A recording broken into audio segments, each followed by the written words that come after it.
राष्ट्रवादी शरद पवार पक्षाचे आमदार जयंत पाटील म्हणजे शरण आलेलं व्यक्तिमत्व आहे।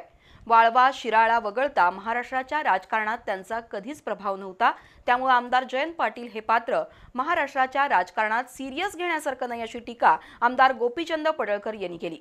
कोल्हापुरात एका कार्यक्रमानिमित्त आलेल्या आमदार पडळकर यांनी उपमुख्यमंत्री अजित पवार आणि आमदार जयंत पाटील यांच्या भेटीवर ही प्रतिक्रिया दिली। शरद पवार गटाचे राष्ट्रवादी पक्षाचे प्रदेशाध्यक्ष आमदार जयंत पाटील आणि उपमुख्यमंत्री अजित पवार यांच्यात बंद दाराआड झालेल्या चर्चेनंतर महाराष्ट्राच्या राजकारणात नवी समीकरणं जुळतील अशी चर्चा आहे। पण भाजप आमदार गोपीचंद पडळकर यांनी आज आमदार जयंत पाटील यांना चांगलंच डिवचलंय। जयंत पाटील हे त्यांच्या वडिलांच्या निधनानंतर रिक्त झालेल्या जागेवर अनुकंपासारख्या तत्वावर भरती झालेलं पात्र आहे। नेतृत्व संघर्षातून पुढे येतं, पण संघर्ष आणि जयंत पाटील यांचा काडीचाही संबंध नाही। एकत्रित राष्ट्रवादीचे प्रदेशाध्यक्ष असतानाही त्यांचा प्रभाव नव्हता। शिराळा मतदारसंघातील एक आमदार आणि आमदार भातचा एवढ्यापुरताच जयंत पाटील यांचा गट होता। महाराष्ट्राच्या राजकारणात त्यांनी अनेक पदं भूषवली, पण उठावदार काम करून त्यांना छाप पाडता आली नाही। राष्ट्रवादीच्या विभाजनानंतर जयंत पाटील यांचा उरला प्रभावही संपून गेलाय। त्यामुळे जयंत पाटील हे पात्र महाराष्ट्राच्या राजकारणात सिरियस घेण्यासारखं नाही।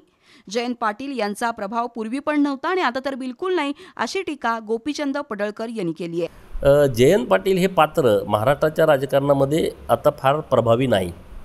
मुळामध्ये ते राष्ट्रवादी एकत्रित असताना प्रदेशाचे अध्यक्ष असतानाच त्यांचा प्रभाव महाराष्ट्रामध्ये इतका नव्हता।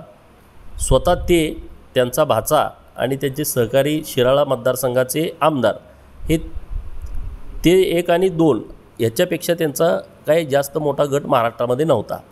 आता राष्ट्रवादीमध्ये 2 भाग पडले, मग आता त्यात जयंतरावचा प्रभाव किती?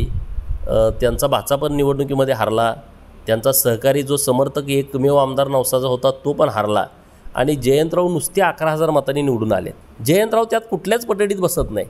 जयंतराव हा पूर्णपणे शरण आलेला माणूस आहे। त्यामुळे फार शरण आलेल्या माणसाची किंमत राजकारणामध्ये फार होते असं मला वाटत पण नाही।